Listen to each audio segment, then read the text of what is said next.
The battle for Berlin, the final days of the war. Inside a Soviet command headquarters, generals gathered around a large model of Berlin. They were discussing the plan for the final assault on the German capital. By this time, enormous forces had been concentrated along the Oder River. Fresh reinforcements arrived: tanks, aircraft, ammunition, and massive artillery units. In total, the offensive included more than 42,000 artillery pieces and heavy mortars. Early in the morning, on April 16, 1945, the largest artillery barrage of the entire war began. More than 1.2 million shells were fired toward German defensive positions. Around 100,000 tons of steel rained down on the battlefield. Then, nearly 2 million Soviet soldiers advanced toward Berlin from multiple directions. Their primary objective was the Reich Chancellery, beneath which Adolf Hitler's bunker was located. The forces of Marshal Georgy Zhukov pushed forward through fierce resistance.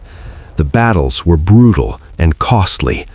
Losses were heavy, but Stalin demanded that Berlin be surrounded as quickly as possible. He feared that British or American forces might reach the city first. The ground trembled under constant artillery fire. Yet in the end, it was the infantry who had to capture the city. Soldiers fought their way through ruined streets. They cleared block after block, building after building, basement after basement. By this stage of the war, many German defenders were no longer fighting for ideology. Their main goal was simply to survive. Meanwhile, Soviet troops were tightening the ring around the bunker where Hitler remained. Even in the final days, he continued moving imaginary divisions across maps. Most of his commanders had already fled the city. Hitler declared that he did not want to fall into enemy hands, alive or dead. He ordered that after his death, his body must be burned so it could never be found. On April 30th, 1945, inside his bunker, Hitler and Eva Braun ended their lives. On that same day, the final assault on central Berlin began.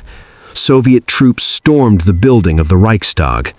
Writer and war correspondent Vasily Grossman later described the moment.